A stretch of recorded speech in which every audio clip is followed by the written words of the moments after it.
நேயர்கள் அனைவருக்கும் வணக்கம். வெண்முரசு குருதிச்சாரல் அத்தியாயம் 13. பெருநோன்பு 7. இடைநாழியினூடாக அசலையின் தோள்களை பற்றி கொண்டு சிறிய காலடிகளை எடுத்து வைத்து மூச்சு வாங்க நடந்த காந்தாரி நின்று நீள் மூச்செறிந்து, நெடுந்தொலைவு வந்து விட்டோம் போலும் என்றாள். இல்லை அன்னையே, நாம் 2 இடைநாழிகளையே கடந்துள்ளோம் என்று அசலை சொன்னாள். நான் முன்பு கால்களாலும் எண்ணங்களாலும் அறிந்த அரண்மனை அல்ல இது, மிக பெரிதாக பறந்துவிட்டது என்றாள் காந்தாரி. அசலை, காலம் அவ்வாறு பறந்துவிட்டது போலும் என்றாள். வருக என்று மீண்டும் அவளை அழைத்து சென்றாள். முகம் சிவந்து உருகிவிடப் போவது போல் இருக்க மூச்சு சீறியபடி, ஒவ்வொரு தூணுக்கும் இடையே இத்தனை இடைவெளி இருந்ததில்லை, ஒவ்வொரு படிக்கட்டும் இத்தனை மடிப்புகள் கொண்டிருந்ததும் இல்லை, இந்த அரண்மனைக்கு என்ன ஆயிற்று என்றாள் காந்தாரி.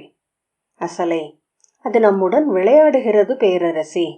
நம் மைந்தர்களுக்கு முன் சின்னஞ்சிறு மரப்பெட்டி போல் ஆகிவிடுகிறது. அவர்கள் இதன் ஒரு முனையிலிருந்து மறுமுனைக்கு கிளை விட்டு கிளை தாவும் குரங்குகள் போல செல்கிறார்கள் என்றாள். வீடுகள் ஒருபோதும் நிலையாக இருப்பதில்லை என்று எங்கோ சூதர்கள் பாடி கேட்டிருக்கிறேன். தவழும் குழந்தைகளுக்கு சுவர்களும் தரையும் மென் பஞ்சுகள் என குழைந்து சூழ்ந்து கொள்கின்றன, முதியோருக்கு கடுமை கொண்டு காத்து நிற்கின்றன என்றாள் காந்தாரி. ஒரு தூணை பற்றியபடி நின்று, முதுசெவிலி அகலிகை சென்ற ஆண்டு அடுமனை வாயிலில் முட்டி விழுந்த போது மருத்துவர் பிரகதர் கூறினார், ஒவ்வொரு சுவரும் படிகளும் தூண்களும் வஞ்சத்துடன் முதியோரை சூழ்ந்திருக்கின்றன என்று. உரிய தருணம் அமையும் போது அரைந்து வீழ்த்துகின்றன. 12 நாட்கள் படுக்கையில் உழன்ற பின் அவள் இறந்தாள். அவள் அரண்மனைக்குள் நுழைந்த போது 13 வயது. 60 ஆண்டு காலம் அந்த உத்தரம் அவளுக்காக காத்திருந்திருக்கிறது என்றாள் விரலி. 1000 முறை அது அவளை அறைய எழுந்து பின் தவிர்த்திருக்கவும் கூடும் என்றவள் மீண்டும் உடலை எழுப்பியபடி, இன்னும் எவ்வளவு தொலைவு என்றாள். இந்த இடைநாழிக்கு அப்பால் என்றாள் அசலை. அங்கு யார் இருக்கிறார்கள்? துரோணர் மட்டுமா என்று காந்தாரி கேட்டாள். இல்லை பேரரசி, விதுரரையும் கிருபரையும் வரச் சொன்னேன் என்றாள் அசலை. காந்தாரியின் முகம் சுருங்கியது. விதுரர் எதற்காக என்றாள். அசலை, நம் பொருட்டு அவரும் பேசுவார் என்று எண்ணினேன் என்றாள். காந்தாரி தலையசைத்து, இல்லை, அவர் முன் அவர்கள் உளம் திறக்க மாட்டார்கள், அவர் அங்கே இருக்க வேண்டியதில்லை என்றாள். நான் சொல்கிறேன் அவரிடம் என்று அசலை சொன்னாள். மீண்டும் நடந்தபடி, அவர் முன் நானும் உளம் திறக்க இயலாது என்று காந்தாரி சொன்னாள். எப்போதுமே அவரை நான் விரும்பியதில்லை, எங்கோ உள ஆழத்தில் அவரும் என்னை வெறுக்கிறார் என்று அறிவேன். எங்கள் இருவருக்கும் தலைவர் ஒருவர் என்பதால். அசல இடைநாழியின் ஓரமாக நின்று சேடியை விழிகளால் அருகழைத்து தாழ்ந்த குரலில், அறைக்குள் 2 ஆசிரியர்களை மட்டுமே பேரரசி பார்க்க விழைகிறார் என்றாள். காந்தாரி பதறி, அல்ல, இது என் ஆணை அல்ல, என் விழைவும் அல்ல, அவ்வாறு அவரிடம் சொல்ல வேண்டியதில்லை. அசலே, அவள் நுட்பமறிந்த சேடி, முறைப்படி அதை அவரிடம் கூறுவாள் என்றாள். வேண்டியதில்லை, எப்படி கூறினாலும் என் விருப்பமின்மை அவள் சொற்களில் எழுந்துவிடும் என்று காந்தாரி சொன்னாள். இல்லையேல் நம் சந்திப்பே வீணாகிவிடக்கூடும் பேரரசே என்றாள் அசலை. நான் அமைச்சரிடம் சொன்னது அவர் அறியாமல் இங்கொரு சந்திப்பு நிகழ இயலாது என்று அறிந்திருந்தமையால். காந்தாரி, தாழ்வில்லை, அவர் இருக்கட்டும் என்றாள். அவரை விலக்க நாம் எவ்வாறு முயன்றாலும் அவர் அறிவார். அவருடைய சிறு உளச்சுளிப்பையும் அவர் தமையன் அறிவார். சேடியை விழிகளால் விலக்கிவிட்டு அவள் தோள்களை பற்றி அசலை அழைத்து சென்றாள். சிற்றறையின் வாயிலை அவர்கள் அடைந்த போது அங்கு நின்றிருந்த காவலன் தலை வணங்கி வாழ்த்துரை சொன்னான். அசலையின் தோள்களை பற்றியபடி நின்ற காந்தாரி முற்றிலும் பிரிதொரு இடத்திற்கு வந்துவிட்ட உணர்வு. அஸ்தினபுரிக்கு அப்பால் இதுவரை நான் அறிந்திராத ஒரு புதுநகர் போல இது உள்ளது என்றாள். அரண்மனையின் இப்பகுதிகளுக்கெல்லாம் நீங்கள் வந்து பல ஆண்டுகளாகின்றன பேரரசே என்றாள் அசலை. ஆம், நான் மிக குறைவாகவே அகத்தளத்திலிருந்து வெளியே வருகிறேன். படி இறங்கி தேர் முற்றத்திற்கு செல்வதற்கப்பால் இவ்வரண்மனையில் நான் உலவுவது மிக குறைவு என்றாள் காந்தாரி. அறைக்கதவு திறந்து வெளியே வந்த விதுரர், பேரரசியை வணங்குகிறேன், தங்கள் பணிக்காக காத்திருக்கிறேன் என்றார். ஆசிரியர்கள் இருவரையும் என் தனி நலன் பொருட்டு சந்திக்கலாம் என்று விழைந்தேன் அமைச்சரே என்றாள் காந்தாரி. விதுரர் அசலையிடம் காந்தாரியை உள்ளே கொண்டு செல்லும்படி வழி காட்டிவிட்டு, அவ்வண்ணமே ஆகுக, சந்திப்பு முடிந்ததும் நான் வந்து தங்களை பார்க்கிறேன் என்றார். அசலை சிறிது துணுக்குரலுடன் விதுரர் முகத்தை பார்க்க அங்கே ஏதும் தெரியவில்லை. காந்தாரி நன்று என்ற பின் தன்னை உள்ளே அழைத்து செல்லும்படி கை காட்டினாள். விழியின்மையால் அவள் தன் முக உணர்வுகளை மறைக்க முடியவில்லை என்பதை அசலை கண்டாள். விதுரர் அதை நோக்கினாரா என அறிய முடியவில்லை. அசலை காந்தாரியை உள்ளே அழைத்து சென்ற பின் கதவை மூடினாள். அறைக்குள்ளிருந்த கிருபரும் துரோணரும் எழுந்து, காந்தார பேரரசிக்கு வணக்கம், தங்கள் வருகையால் மாண்புற்றோம் என்றனர்.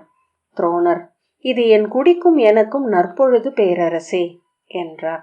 காந்தாரி கை கூப்பியபடி, என் மைந்தர்களின் ஆசிரியர்கள் என் குடிக்கு அருள் புரியும் தெய்வங்களை போன்றவர்கள். உங்கள் வாழ்த்துக்களால் நானும் என் கொடி வழியினரும் நலம் பெற்று பொலிகிறோம் என்ற பின் பீடத்தில் உடல் பொருத்தி அமர்ந்தாள். தன் கால்களை அவள் நீட்ட அசலை மண்டியிட்டு அவள் கால்களை பற்றி மெல்ல நீவி இழுத்து விட்டாள். அலுப்புடன் முனகியபடி இரு கைகளையும் இரு பீடத்தில் வைத்து சாய்ந்து கொண்ட காந்தாரி கிருபரிடம், இது அரசமுறை சந்திப்பு அல்லவென்பதனால் தங்களை என் அரண்மனைக்கு அழைக்கவில்லை. முறைப்படி தங்களை தங்கள் பயிற்று குடில்களில் வந்து நான் பார்க்க வேண்டும். என் உடலின் இயலாமையால் அது அரிதென்பதனால் பொதுவாக இங்கு வர சொன்னேன். பிழையாக எண்ணலாகாது என்றாள். கிருபர், இது எங்கள் பேரரசே, தங்கள் ஆணை எதுவும் எங்கள் கடமையே என்றார். துரோணர், எங்களிடம் தாங்கள் எந்நிலையிலும் பேரரசி என்றே சொல்லாடலாம் என்றார். காந்தாரி, நான் எதன் பொருட்டு தங்கள் இருவரையும் சந்திக்க விரும்பினேன் என்று ஒருவாறு உணர்ந்திருப்பீர்கள் ஆசிரியரே என்றாள். துரோணர் தாடியை கைகளால் சுழற்றி நீவி கசக்கியபடி கிருபரை பார்த்தார். கிருபர், ஆம் பேரரசே, அரண்மனையிலும் நகரிலும் அணுகி வரும் போரை பற்றியன்றி பிரிது எதை பற்றியும் எவரும் பேசாமல் ஆகியிருக்கிறார்கள் என்றார். ஆம், ஏனெனில் இப்போர் நிகழும் என்றால் அணுக்கமான ஒருவரையேனும் இழக்காமல் எக்குடியும் பாரத வருஷத்தில் எஞ்சாது. பாரத வருஷத்திலேயே தீயுள் நிறைந்தவள் நானாக இருப்பேன். எப்படி இருப்பினும் நான் என் மைந்தர்களிலும் பெயர் மைந்தர்களிலும் பெரும்பாலானவர்களை இழந்து விடுவேன் என்றான். துரோணர், அந்த அச்சம் தேவையில்லை பேரரசே. என் வில்லும் என் மைந்தனின் வில்லும் என் தோழர் கிருபரின் வில்லும் தங்கள் மைந்தருக்கு அரண் என நின்றிருக்கும் என்றார். ஆம், அதை அறிவேன். அவ்வேலையை கடந்து தேவர்களும் வர முடியாதென்று அறிவேன். ஆனால் ஊழுக்கு வேலி கட்ட இயலாது என்று இளமையிலேயே கற்றவர்கள் நாம் அனைவரும். ஊழ்வடிவாக மானுடர் எழுகிறார்கள். ஆசிரியர்களே, நான் அஞ்சுவது மின்னலின் மைந்தன் வில்லை அல்ல, காற்றின் மைந்தனின் கதாயுதத்தையும் அல்ல, இளைய யாதவனை மட்டுமே என்றாள் காந்தாரி. கனவிலென அவள் சொன்னாள். நான் அவனை மிக அணுக்கமாக அறிவேன். என் மைந்தரை விட, என் 1000 பெயர் மைந்தரை விட, இப்புவியில் உள்ள வேறெந்த மானுடரையும் விட என்ன போனால் நான் அறிந்தவன் அவன் ஒருவனே. அவன் சொல் வெல்லும். அதன் முன் வெறுப்புகளும் பெருங்கடல்களும் கூட நிற்க இயலாது. தடை நிற்கும் எவரும் அழிவர். என் மைந்தர் அவன் சொல்லுக்கு எதிர் நிற்கலாகாது. என் மைந்தர் இன்னமும் அவன் பெருந்தோற்றத்தை உணரவில்லை. தங்கள் தோள்களிலும் தோழர்களின் படைக்கலங்களிலும் மிகை நம்பிக்கை வைத்திருக்கிறார்கள். பருப்பொருட்கள் பருப்பொருட்களுடனேயே மோத முடியும், நுண்வடிவான ஊழுடன் அல்ல. பேருரு கொண்டு கை பெருகி விழி பெருகி நின்றிருக்கும் ஊழின் வடிவே அவன். அவர்களிடம் கூறுக, என் நிலையிலும் இப்போரில் அவர்கள் வெல்ல முடியாது. முற்றிலும் குல அழிவு மட்டுமே அவர்களுக்கு எஞ்சி இருக்கிறது. கிருபரும் துரோணரும் சொல் இழந்தது போல் அமர்ந்திருந்தனர். கிருபர் மெல்லிய குரலில், இதை தாங்களே தங்கள் மைந்தரிடம் சொல்லி இருக்கலாமே பேரரசி என்றார். சொன்னதுண்டு.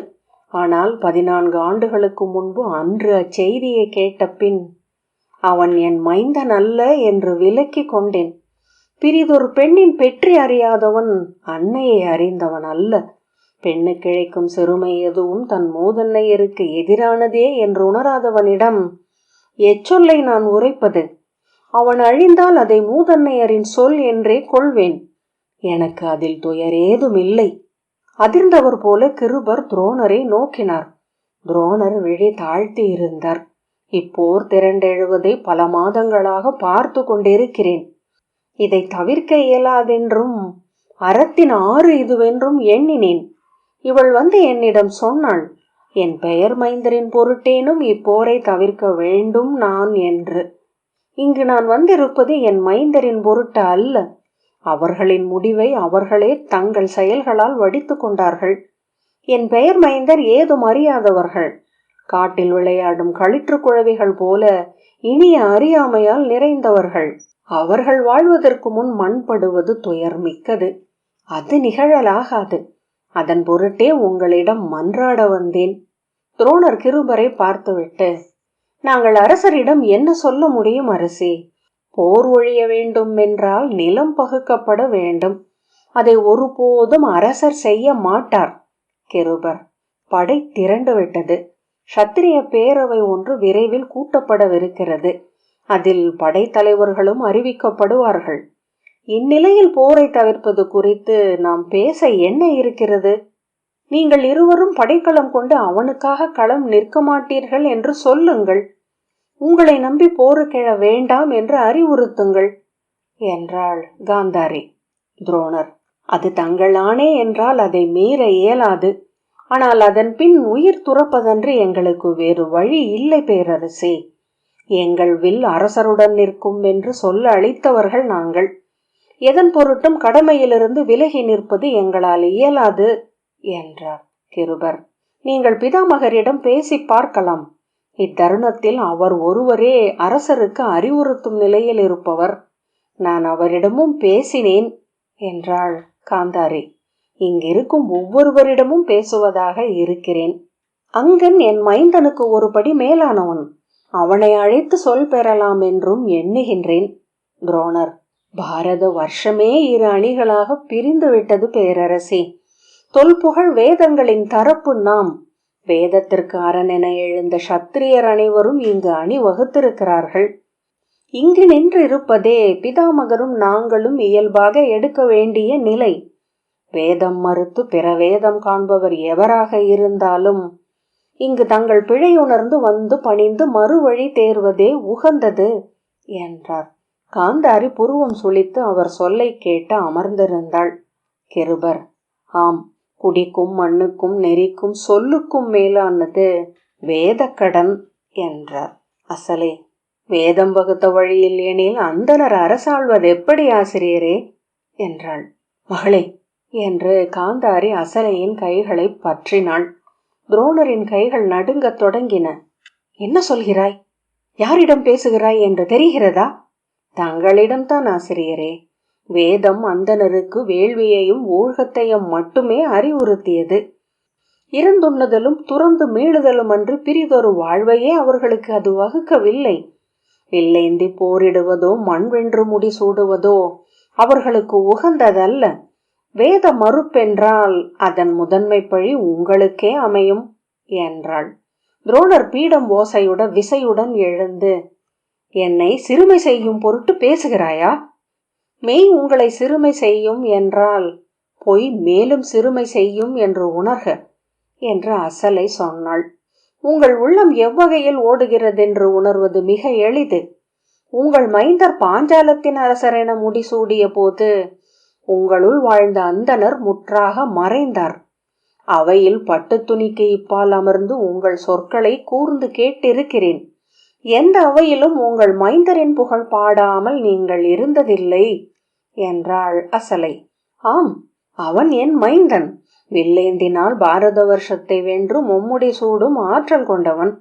அவன் வேண்டாம் என ஒழிந்த நிலத்தை ஆள்பவரே உங்கள் அரசர்கள் என்று உணர்க என்றார் துரோணர். திரை நீக்கி ஆணவம் வெளிவந்தது நன்று. இனி பிரிதொன்றை எண்ணி மயங்கி சொல்லெடுக்க வேண்டியதில்லை, நேரிடையாக பேசுவோம் என்ற அசலை சொன்னாள். நீங்கள் அறிவீர்கள், வெள்ளெடுத்த அந்தனர் என்பதனால் உங்களுக்கு வேத முறைமை சார்ந்த ஒப்புதல் இல்லை என்று. வேதத்தின் பொருட்டு வில் எடுப்பதாக நடித்தால் இப்போருக்கு பின் உங்கள் மைந்தரின் கொடி வழிகளுக்கு முறைமை ஒப்புதல் கிடைக்கும் என்று எண்ணுகிறீர்கள். இது அறத்தால் அல்ல, கடமையால் அல்ல, தன்னலத்தால் எடுக்கப்பட்ட முடிவு. துரோணர் பதறும் குரலில் உரக்க, ஆம், இத்தரப்பிலும் மறுதரப்பிலும் படை கொண்டு வந்து கூடியுள்ள அத்தனை பேரும் தங்கள் நலம் கருதியே வருகிறார்கள். இப்புவியில் தங்கள் நலம் கருதித்தான் உழவர் வளம் பெருக்குகிறார்கள், ஆயர் உயிர் பெருக்குகிறார்கள், அரசர் கோல் கொண்டிருக்கிறார்கள், அந்தனர் வேள்விகள் செய்கிறார்கள். நான் இவ்வுலகை துறந்து இன்னும் காடேகவில்லை. என் கொடி வழிகள் இங்கு பேரரசர்களின் நிறையென பெருக வேண்டுமென என் உள்ளம் விழைகிறது. அதை எந்த அவையிலும் சொல்வதற்கு எனக்கு தயக்கமில்லை. சொல்ல சொல்ல தன் சொற்களை அவர் கண்டு கொண்டார். ஆம், நான் இத்தரப்பிலேயே நின்றிருக்க முடியும். இங்குதான் என் குலம் மதிப்பு கொள்ளும். நிஷாதரும் அசுரரும் கூடிய பாண்டவர் தரப்பில் நின்று இழிவு சூட எனக்கு விருப்பமில்லை என்றார் துரோணர். நன்று நன்று. குல இழிவின் துயரை அறிந்தவர் நீங்கள். பிற குலத்தை இழிவு செய்தே அதிலிருந்து மீள முடியும் என்று கண்டு கொண்டிருக்கிறீர்கள். நலம் திகழ்க என்றாள் அசலை. ஒரு கணம் சினத்துடன் பற்களை கடித்த துரோணர் உடனே தன்னை வென்று, ஆம், அது மெய்யே. இழிவு செய்யப்பட்ட நான் என் திறனால் வென்று உயர்ந்தேன். திறன் கொண்டவர்கள் எழுக, அதுவே உயர்வு தாழ்வின் நெறி என்றார். காந்தாரி அசலையிடம், போதும் மகளே, நாம் இங்கு பூசலிட வரவில்லை என்ற பின் துரோணரிடம், பொறுத்தருள்க ஆசிரியரே, இவள் நாத்துடுக்கை நானும் கணிக்கவில்லை என்றாள். ஒருவர் நாவில் எழுவது பிற அனைவரின் உள்ளத்தில் ஊறியதே என்றார் துரோணர். ஆம் அந்தனரே, இந்நகரில் அனைவரும் எண்ணியதே நான் சொன்னது என்றாள் அசலை. போதும் என்று உரக்க காந்தாரி கூவினாள். அவள் முகம் குருதி செம்மை கொண்டது. போதும், இனி ஒரு சொல்லும் எவரும் எடுக்க வேண்டியதில்லை என்றாள். கிருபர், அமர்க ஆசிரியரே, அமர்க என்றார். துரோணர் மூச்சு வாங்க தன் பீடத்தில் அமர்ந்து, பேரரசி ஆணையிட்டால் நான் அரசரிடம் சென்று இப்போரில் நான் பங்கெடுக்கவில்லை என்று சொல்கிறேன். அவர் கூறுவார் என்றால் என் மைந்தனையும் போரிலிருந்து விலக்குகிறேன். ஆனால் அதன் பிறகு நான் உயிர் வாழ மாட்டேன். சொல்லுக்கு என்னை ஆளும் பொறுப்பை அளித்து விட்டமையால் தான் நான் ஆசிரியன். வேண்டியதில்லை, நான் கேட்டதற்கு பொறுத்தருள்க என்றாள் காந்தாரி. கிருபர், நாம் ஏற்றக்கூடியது ஒன்றே பேரரசி. பீஷ்ம பிதாமகர் முடிவு சொல்லட்டும். இப்போரிலிருந்து அவர் ஒழிவார் என்றால் அவரை நாங்கள் துணைக்கிறோம். இது எங்கள் சொல், அது எங்கள் சொல் மீறலாகாது. நாங்கள் சொல்லளித்திருப்பது அவருக்காகத்தான்.